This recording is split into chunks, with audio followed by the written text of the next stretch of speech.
I'm alive! Because I forgot last night, I really just didn't want to. But Jesse is on the Grammys right now. He presented, I got a video of it, but my camera ended up clunking out on me. Videoed it. So I just decided to go live right now. So we're gonna watch this with me, okay? All right, here we go, guys. He's coming up next. He's up for 4 Grammys. All right, here we go. Oh, can I zoom? No, can't zoom. Okay. All right. I'm going to have to go closer. I only got like 30%. Artistry and rhythm into soul and celebration. Nominated this year for best. I can't do it that way, you guys. I'm going to have to do it this way. Trombone Shorty! Yeah, baby! Trombone Shorty! He's not so short. All right, so he's going to be announcing all of Jesse's categories. Hello, everyone. It's been a real honor to be here with you all this afternoon. You know, music has a way of setting a groove, and it feels good to be in it. Please remember to stand. That's as loud as it goes, guys. Along with the Grammy premiere ceremony, and to all of the nominees today, much respect and congratulations. You've earned it. Hell yeah, you've earned it, Jesse. And let's let the music talk. Dude, my mom was even excited. She came into the room before and she's like, is he on? Did he win yet? I can't do that. Okay. Sierra Hall. I gotta go back. Maggie Rose and Grace Potter. I'm shaking. Mavis Staples. Molly Tuttle. Jesse Wells. Ow! Come on. Come on, come on, come on, come on. Come on, Jesse. Look, I got a little Lego. Oh, what the fuck? Mavis? Boo. Jesse, you're gonna win one. You gotta win one. Come on, dude. You've been doing so many things lately. He was on CBS this morning for just like a little interview with Bob Costas. He just did an Australian tour. He just got back from Australia and then did a tribute to Neil Young. So Neil Young tribute was excellent, by the way. Best American Root Song. The nominees are Sarah Jarose, Eva O'Donovan, and Sarah Watkins. John Batiste, Mike Elizondo. I got a lot of people messaging me right now, so if you hear a ding. Jesse Wells. Oh, come on. I got middle on. I got the middle shirt on right now. I'm going to rub it. Middle was good. Come on, middle. Oh, fuck. It's okay. It's okay. It's okay. It's okay. In my mind, he's already a winner. He's already won. He should get all 4. I know Jay. Jay Lee. I love you, Jay Lee. She's a great artist. If you ever see the Jesse Wells fan club on Facebook, yeah, look up the art or photos. Great. Oh, these guys were great, though. I'm With Her, I think this is. They were wonderful last night at the tribute, so. Look at how happy they look. Oh, wow. Look at how pretty. I love her dress. We're stunned because that category of songwriters in Best American Root Song is just incredible talent. Thank you so much for giving us this award. This is amazing. Thank you so much to our families, to our amazing team, Ben, Emily, and Aaron, Wasserman, Rounder. We get to work with so many amazing people, and also the fact that this is a songwriters award. We love writing together, and so it's so. How is everybody's year going? I'm guessing shitty, like I told you. Told you 2026 was gonna be a bitch, but you gotta make it, yo bitch. All right, Best Americana. Come on, Jesse's gotta win this one. Fuck John Baptiste. Whatever. Okay, I like Larkin Poe. Oh, he's against Willie, huh? Yes. Middle. I don't know, man. And the Grammy goes to my good friend, a childhood friend of mine, John Batiste. Ah! Fuck John Batiste. No, I'm just kidding. Just kidding, guys. All right, you guys. So that is 3 down. He's got one more. Oh God, I hope he wins the last one. Jay just messaged me 2, 3. I know. I might read the book, chapter 6. I might do that, and then probably end the live after this is done too.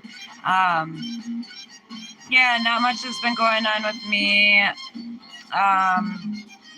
Daughter's gonna be starting wrestling soon, so that's something I'm looking forward to. I'm gonna be going to Jesse Wells' concert in March, and I might be going to Minneapolis too, so that will be cool. Hopefully Ice will be out of that area.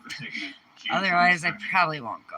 But sorry I look like shit too. Like I really do. Like I'm really bad. But it's okay. I'm wearing these because I'm a Wells Wolf, and I thought it would bring some good luck. Oops. Some good luck to the Grammys for Jesse. All right, we're probably gonna have to go back in a little bit. So, yeah, I gotta get my hair colored. I'm probably gonna do that soon. I'm gonna do pink. I need blonde again, but I don't know what I'm gonna do there. But yeah. So all right, here we go. Last one. Come on, you guys. Best Bluegrass Album. The nominees Oh wait, are I don't think he doesn't have Michael Clayton bluegrass. and Jason Carter. This ain't it. Sierra Hall. Never mind. Sorry. Allison Krauss. All right, and so we can Union still Station. talk a little bit, right? The Right? Drivers. But I gotta see when Jesse wins. Gotta get that on tape, you guys. Gotta get that moment. Oh no, you saw my mess. That's where all my clothes are. Oh, and there's Jesse's sweatshirt I put out for the Grammys. Billy Strings just won. That's good. So Jesse should be able to get a fucking award if Billy Strings got one. You know? Congratulations. I'll accept one BF. Congratulations, Billy Strings. Billy Strings. All right, next one. Best Folk Album. Yeah. The nominees are Rhiannon Giddens and Justin I think this Robinson. one's it, but I'm not sure. Patty Griffin. Best folk album? I think so, yeah. I'm With Her. Please, Jesse. Jason Isbell. Please, Jesse. Jesse Wells. Yes. Under the Power Lines. Come on, dude. That one is unbelievable. I'm gonna fucking die. Grammy goes to I'm With Her. Oh. Oh. Jesse didn't win. Oh, it's so sad. I'm so sad. They already won one. Why can't Jesse win one? That's okay, Jesse. It's okay. It's okay, Jesse. You're gonna get it next time. You're gonna be back at the Grammys next year. I know you will be. So I'm sad though. I'm really sad. I feel like I'm gonna cry actually a little bit. Thank you so much. I'm so Kind of grateful. feels stupid, but This record was a pleasure to write, and we really leaned on yeah. inspiration. From Maybe so many next year. people that Exactly. That's what I was saying too. have grown up on. And that Let me really see. are I'm not gonna watch anymore probably then. Thanks to Josh Kaufman for producing this record. Let me And see. to DJ Goodman, who engineered it and mixed it, and also Julian Falcone, who's out there, who engineered it. Let me see how long this is. We're just so unbelievably honored. We love being in this band together, so this is incredible. All right. All right. So yeah, I'm gonna sing Best or Gospel sing. Performance. I'm gonna sing The this nominees are this chapter. No, I will be reading chapter 6 of Virginia Giuffre's book, Nobody's Girl. Since the Epstein stuff is getting pretty hot, huh? I'm glad more people are opening their fucking eyes to it, but they're still closed. You guys gotta, come on, react. Like, children are at risk here, and you need to fight for the children. I just don't understand why people don't or like, I don't know, whatever. I'm not gonna say anything about it, but yeah, I'm glad that more people are getting like called out on their shit, like Jay-Z, Beyonce, who else? John Legend and Chrissy Teigen, Tom Hanks. I fucking hate Tom Hanks. Steven Tyler. Is that the guy from Aerosmith? Who else? I mean, all of them are involved. Adam Sandler. I know it's shocking once you find out like these people hung out with. Ashton Kutcher obviously is another one.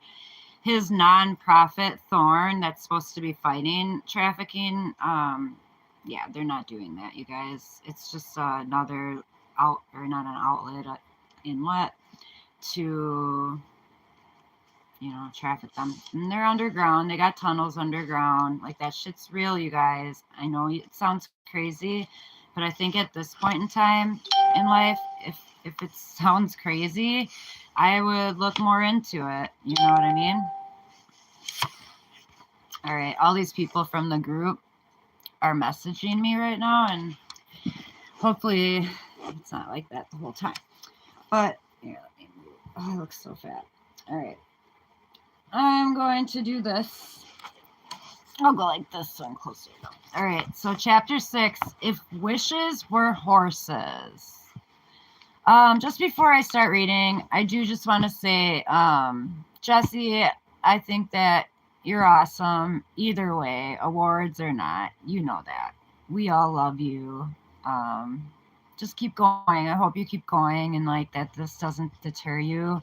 If anything, I hope it lights a fire under your ass and like, but you pump them out already like crazy that, yeah, I just can't believe that you didn't win one. But either way, Grammys are fucking dumb. Like the only reason why I'm watching this year is because of you anyway. So, and the Biebs is going to be performing, I guess.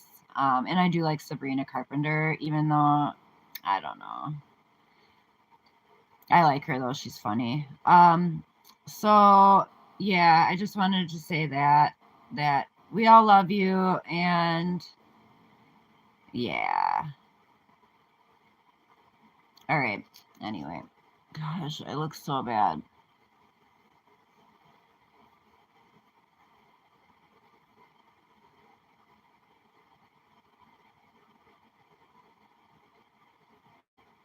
Just giving myself a little massage.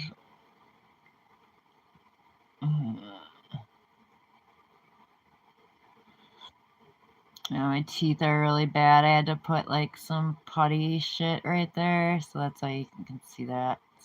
It's really white, and then a yellow teeth. Yeah, this is all bad right here. Anyway, I'm sure you don't care. Nobody's on my live. Boo-hoo. Like nobody's even here. That's okay though. My mom goes in for her checkup. I just want to give a little update on that. My mom goes for her checkup, I think next month or in March maybe. So we'll find out. Hopefully it's good news. This last 2 years have really been a doozy for me and everybody, the whole family. So I just, hope. I'm gonna brush my hair. I just hope that everything's okay because I want more time with her, and I love my mommy. Anyway, all right. I'm like a little kid, kind of. Like I'm old, but I'm like a little kid. It's embarrassing, but whatever. Fuck off. That's just me. That's how I am. All right? Judge me all you want. What's that going to do?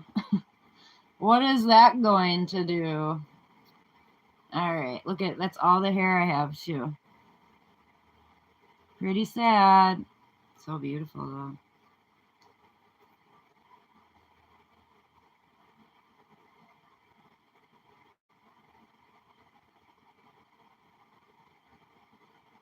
All right, I'm ready to read now.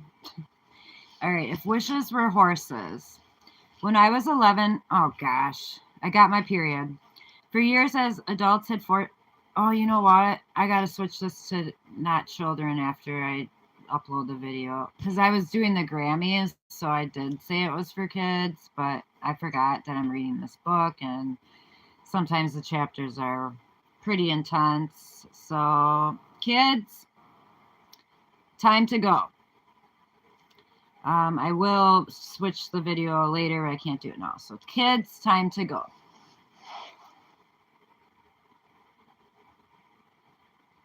All right. I want to put this ring on too. Look at my ring. It's so beautiful.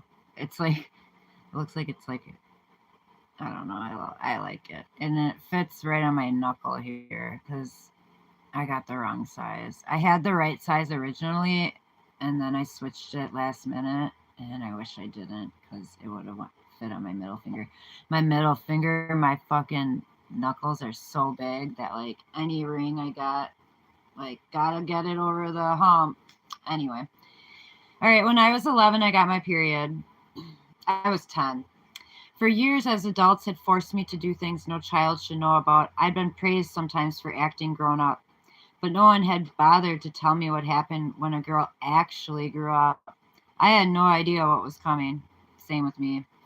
I remember we were playing Ghost in the Graveyard with my neighbors, and they had like friends over, or their cousins, and they had like a ton of cousins, and so like there's like 12 of them, I want to say, but it was like all of us, and we did Ghost in the Graveyard, and I ended up like hiding underneath some like the mini, like they had this big van or whatever, like a minivan, and I hid underneath the minivan. So I'm like laying flat, like watching, them walk by me kind of, and I'm like, sweet. And then like I hear nothing. Like it sounds like everybody was done, like went inside, like game over kind of thing. But it was completely silent. And all of a sudden, yeah, I felt whatever. And I ran inside, and my mom and dad were gone, I think. So my sister and brother were home, but my brother wasn't there. My sister was. So it was just me and my sister. And she really helped me through that. So thank you to my sister. Yeah, that was really cool of you. Me and my sister aren't very close. So when she does things that a sister would do, I really love that. She's the older one, so I feel like she should kind of lead. And like she's very judgmental. Like she's very nice. Like if you met her, you'd be like she's the sweetest person. But underneath that, she's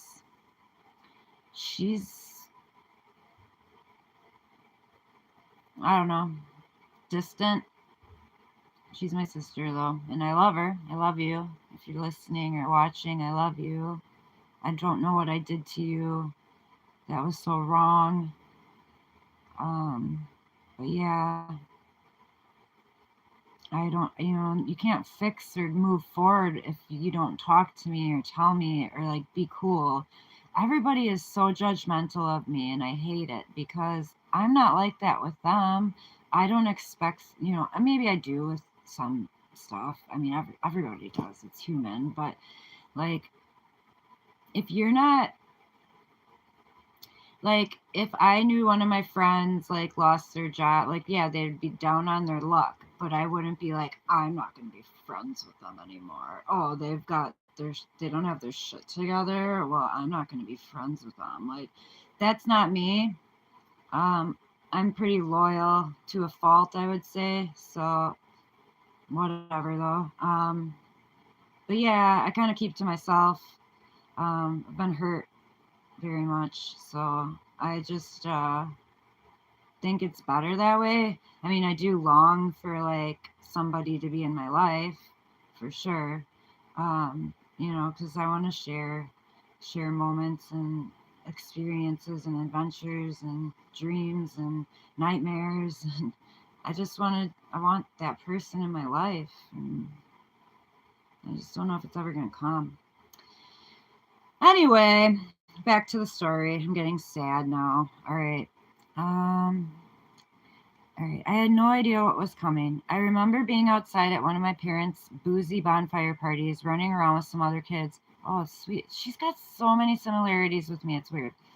When I looked down at my jeans and saw a creeping red stain, was I bleeding to death, I wondered? Pale and terrified, I sought out Mom, who glared at me as she appraised my bloody pants. Then, without putting down her beer, she headed into the house, scrounged around in the cupboard under the bathroom sink, and handed me a sanitary pad.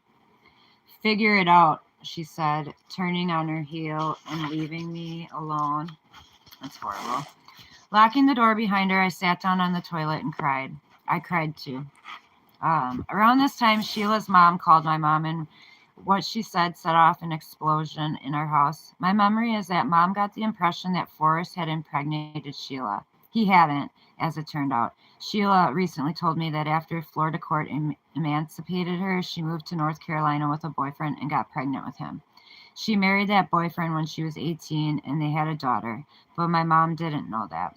My parents fought for hours at night as Skye and I huddled together, covering our ears.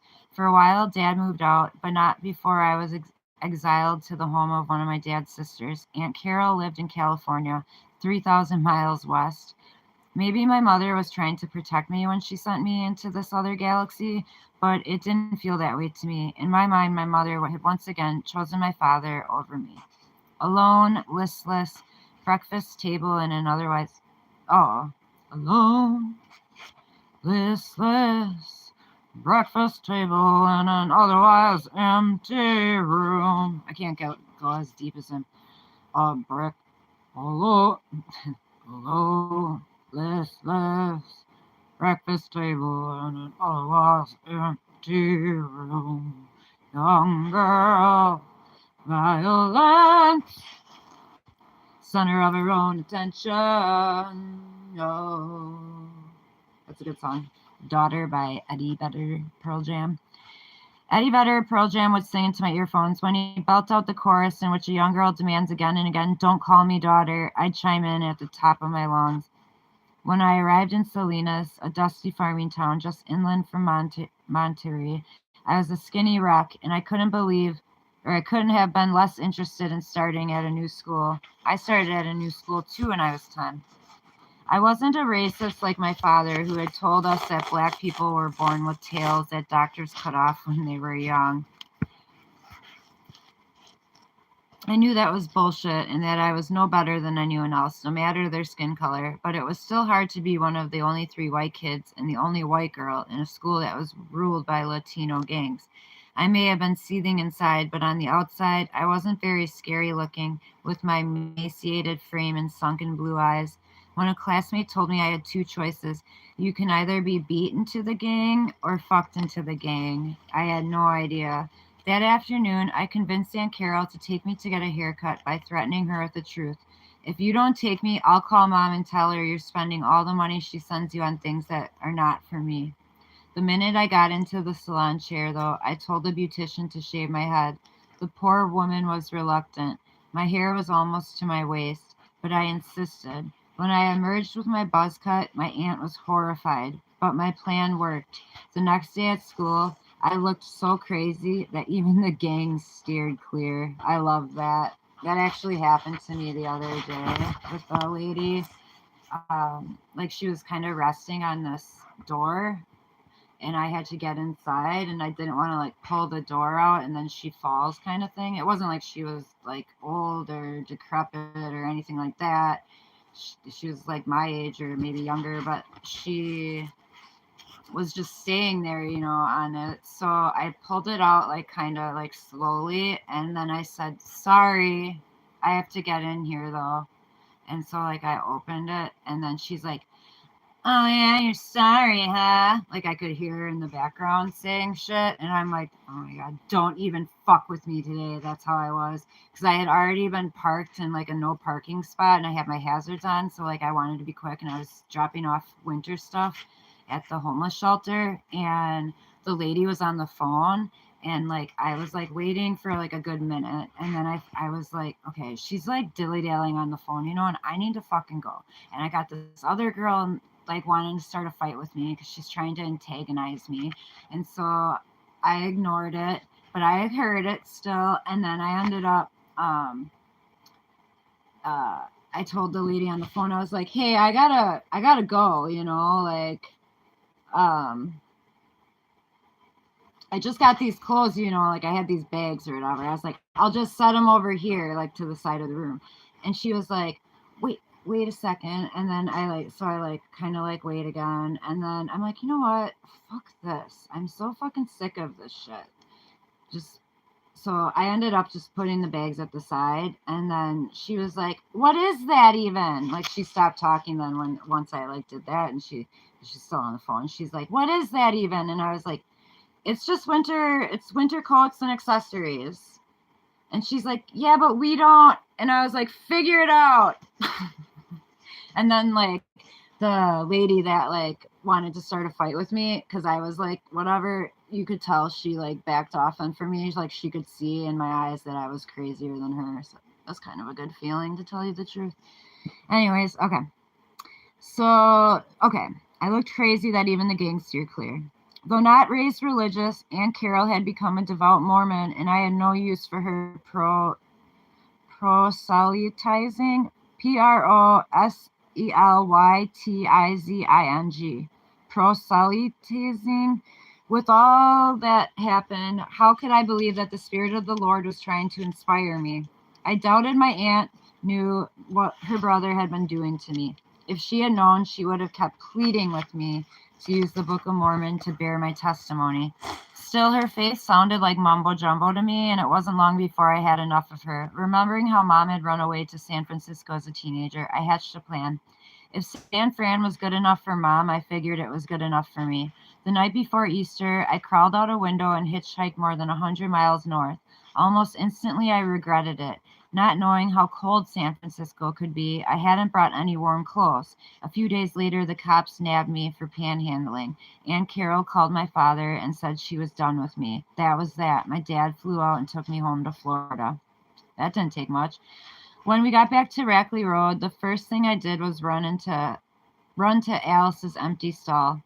"Where is she?" I demanded. My parents said that when they shipped me off to California, they'd sold Alice.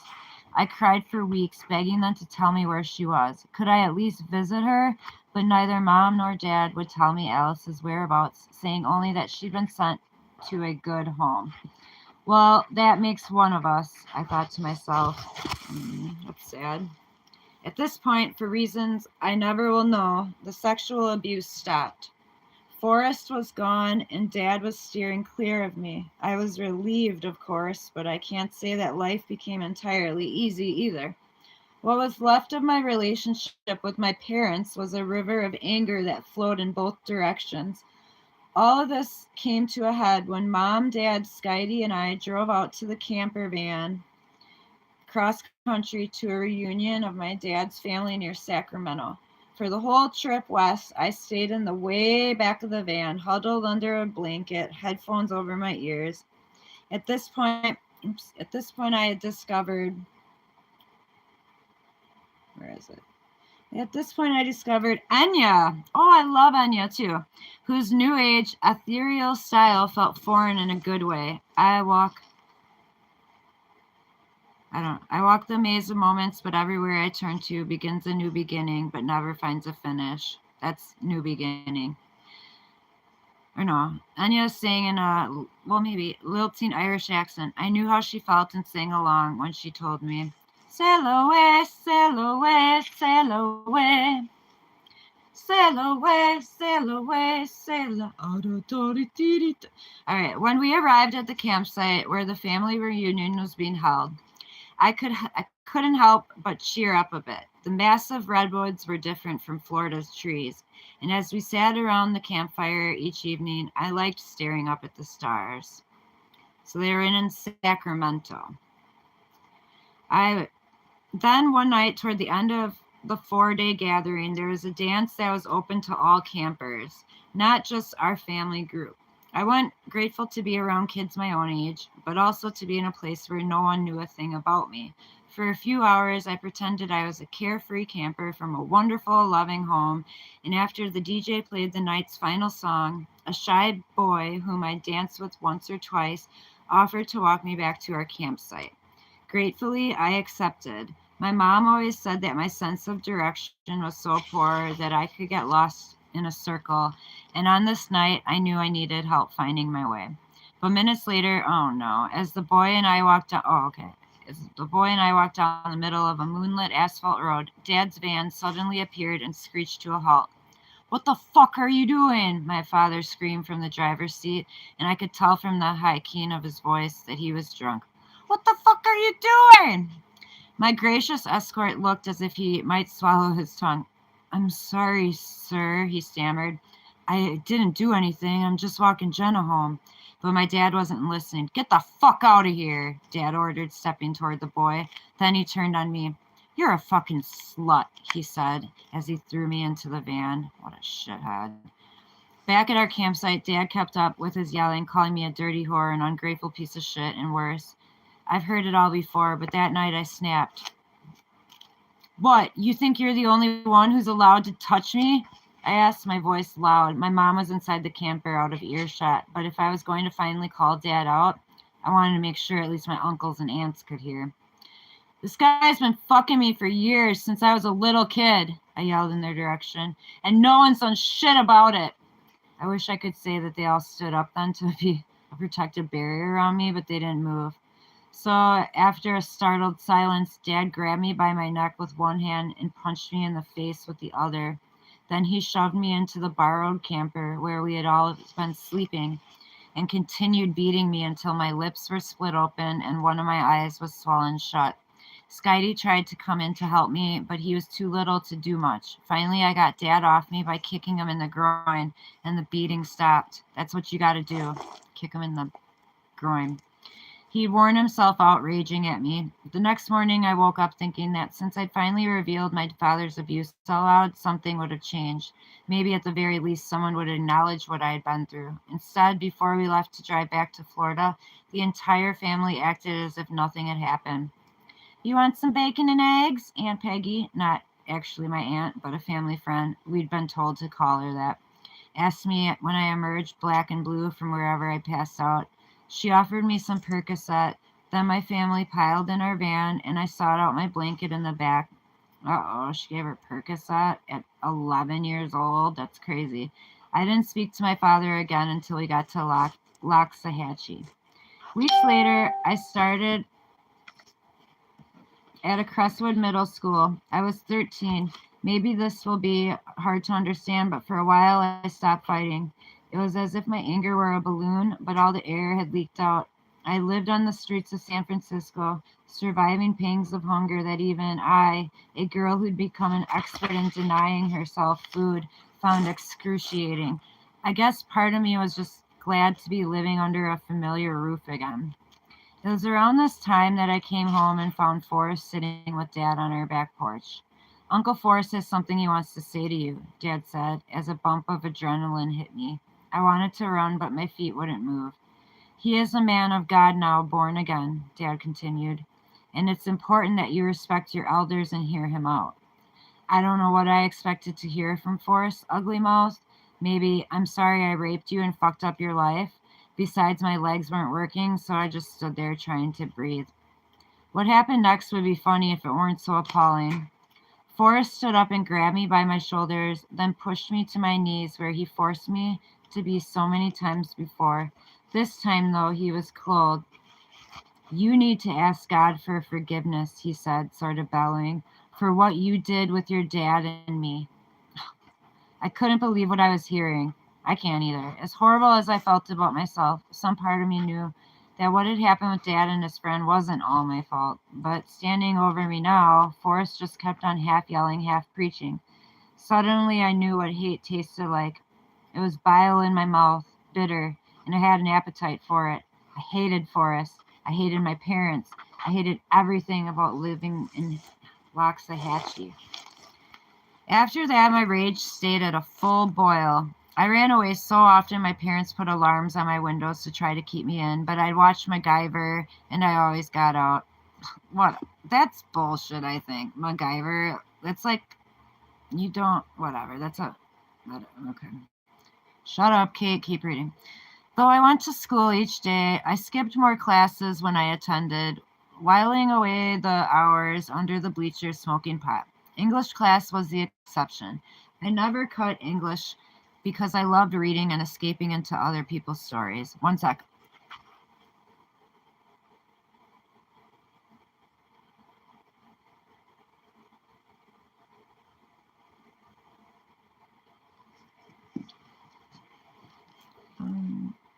Sorry. I never cut English class because I loved reading and escaping into other people's stories. But one compelling class wasn't enough to tether me to school. Though I was on the basketball team, I stopped going to practice. Oh, that was a good cigarette. Sorry, I needed a little smoke. For years, my parents, who attended every one of Skydie's games and tournaments, had always skipped mine. I was done trying to win them over. My middle school shared a campus with the other high school, so I sought out older kids. Oh my God, how fucking long is this? This is long, isn't it? Oh my gosh, okay. I sought out the older kids, the bad kids, the rats who did drugs and got into trouble. There was one boy, Ian, whom I met in the woods to smoke pot and fool around with. I think he was a senior in high school while I wasn't yet a freshman, but I told myself this was proof I was just more grown up than my peers. Up to that point, all sexual encounters had been against my will, so there was something freeing about choosing sex for myself. That said, Ian wasn't anything close to a boyfriend or a first love. At the time, I thought that I was taking back control of my life by lying down in the woods with him, but I see something else now. Pathetically, I was trading on the only part of me that anybody seemed to care about, my body, while my soul remained on the sidelines, ignored. I know how that goes. I'm like living proof, like, of being treated shitty. Like, you can just tell, like, I look rough, I look sad, I look like shit right now. I haven't showered, so that, whatever too, but yeah, I don't know, whatever. This book is like triggering me a lot. Anyways, I gotta keep reading. Okay. I know this is a lot to take in: the violence, the neglect, the bad decisions, the self-harm. Imagine if a trauma reel like this played in your head all the time, as it does in mine. And not just on the pages of a book you can put down if you need to, just for a moment to steady your nerves. But please, oh, she's saying to do that. If you need to, just for a moment to steady your nerves, put this book down. But please don't stop reading. I know exactly how to help you get through these tough parts, just as I help myself by focusing on the present. It's dinner time in the Jufrey household, and Robbie has made his famous shepherd's pie. Alex, Tyler, Ellie, he yells from the kitchen, making sure Alex, Tyler, Ellie, he yells. Alex, Tyler, Ellie, Alex, Tyler, Ellie. He yells from the kitchen, making their names into one word. Suddenly, the kids are running full steam toward the table. Shotgun, Tyler says. Because he's first to claim it, he gets the coveted chair to the right of Robbie, who sits at the head of the table. The shotgun seat is the only one with a direct line of sight to the living room TV, kitty corner from our dining area. The TV isn't, she said catty corner, but we say kitty corner, so the TV isn't usually on when we're eating, but a family tradition has been cemented nonetheless. The best seat at the dinner table is that one, and every night the kids compete for it. For a few minutes, everyone chews, everyone except Alex, who's half asleep. Eat your dinner, Alex, Robbie commands. I'm trying, our eldest protests. Your hands are in your pockets of your hoodie, Robbie observes. That's not the definition of trying. Robbie worries that Alex is too skinny. You look like a stick figure, he says, but I remember how thin I was as a teenager, and I've seen photos of Robbie as a beanstalk at that age too. I reach over and put my hand on Robbie's knee to signal, let him be. Hey, Dad, what is the most intelligent species on this planet? Species or species? Species? I don't know. On this planet, Elias. You're looking at him, Robbie boasts as Ellie rolls her eyes. But here's what occurs to me all the time. Robbie may not be highly educated, but he has taught me and the kids so much. Our children are polite. They take out the trash bins when asked. They are kind to one another. When Ellie was cold at the beach the other day, Tyler offered her sweatshirt without anyone asking. While I'd love to take credit, I know Robbie is a big part of the reason why. Our kids know something I never knew as a child, that their father would do anything to keep them safe, and that allows them to thrive. How you doing, Beastie? He asks Ellie when she looks out of sorts. My husband is difficult to ignore. He gets her talking. And when any of us is truly in a funk, it is Robbie who suggests that we drop anchor. It's getting dark in here. I can't really see, but whatever. I'll try. Envision yourself on a boat. Now throw that weight overboard. What are you really feeling? Let's stop, get centered, see what's going on. When we lash out or act angry, it is Robbie, no stranger to anger himself, which is kind of weird because he beat her, I'm pretty sure, who pushes us to look for what he knows is there, the underlying hurt, and I've got plenty of that. Full disclosure though, when dropping anchor doesn't work, Robbie's been known to drop his pants and moon us. Oh, gross. I thought she was gonna say he loses his shit. But no, he moons them. Anything to get through, to get us out of our own heads. That's my husband. Part guru, part goofball. He helps me more than I can say. At 13, I would walk a mile for a fist fight. I particularly liked confronting bullies, which is probably part of the reason I befriended a boy named Jose. He didn't call himself gay because that wasn't a word we used then, but he liked boys that way, and he refused to hide it, so he was always getting picked on. I was Jose's only friend. We used to do each other's makeup, and the fact that he made no sexual demands on me was a relief. Wearing brightly colored outfits and heavy eyeliner to school, Jose seemed intent on forcing our school's bigots to accept him for who he was. I wanted his plan to work. When it didn't, though, one insulting word aimed in Jose's direction was enough for me to throw the first punch. When he took me home and his mom heard how I was defending him, she told me I was welcome there anytime. Soon I was regularly sleeping on their couch, but then my mother called the cops looking for me, and 2 officers knocked on Jose's front door. I hid, but after they left, Jose's mom told me I needed to sleep somewhere else. I was on the move again. Then I met a fellow middle schooler, a boy named Tony Figueroa, who would play a big part in my life off and on for years to come. Tony's mom was from Honduras and his dad was from Chile, and he had the most beautiful long black hair. A self-proclaimed goth with combat boots and all black clothing. Oh, that reminds me, Jesse looked phenomenal tonight. He was wearing all black, and he looked exactly like I thought he would. Right here, I got it. This is how I dressed him, and this is exactly how he looked. Well, not with the gray and white, but, I mean, he had all black. He looked fucking great. There it is. That's the whole thing. I had it right up by the TV, too. But that's okay. I'm still proud, obviously. Oh, my God, so proud. I mean, last night, the Neil Young tribute was fucking great. Sorry, I kept falling. The Neil Young tribute was fucking great last night. It was really good. All right, let's keep going here. It's getting really hard to see, though. Okay.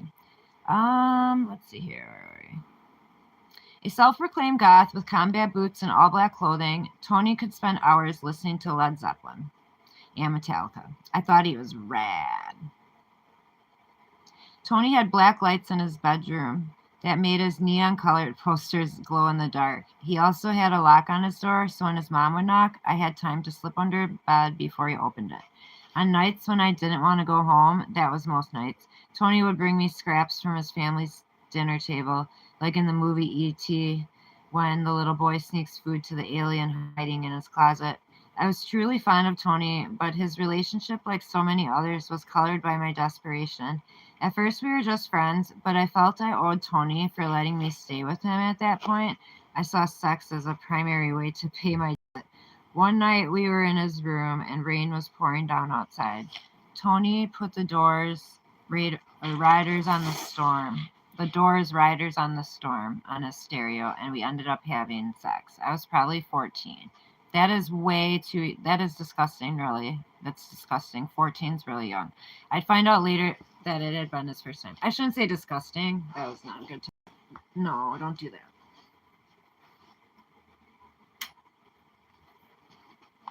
First off, like, you know, you need protection, you need birth control, you would have to, all kinds of things that you have to think about with that. And it's just very emotionally, whatever, too. I seriously, like, hate reading about that kind of stuff. But whatever. All right. Trigger again. All right. I was barely sleeping at my parents' house, but I guess they wanted me gone for good because this was when Mom tricked me into entering growing together. I always I've already described the terrors I endured at the teen rehab facility. I told him I escaped to Miami when I was 15 and what the armed stranger in the white van did to me when I accepted a ride from him. I tried to explain how that rape made me easy prey for the old fat man in the black limousine, Ron Eppinger, who was then 63. What I didn't know when Eppinger picked me up in his limo in December of 98 was that Perfect 10, the modeling agency he told me he was running, was in fact a $1,000 a night escort service. Federal prosecutors would eventually prove that between 1997 and 1999, Eppinger and two Czech accomplices procured young women abroad, then sent them to South Florida to work as call girls. So when Eppinger discovered me sitting on the curb and took me home, he made an exception. I was the only American girl in his stable. That's weird. He's a stable. So they're his horses. Eppinger wanted me to look as young as possible. So the first night I was there, before he demanded sex from me, oh my gosh, he shaved my pubic area and told me to keep it that way.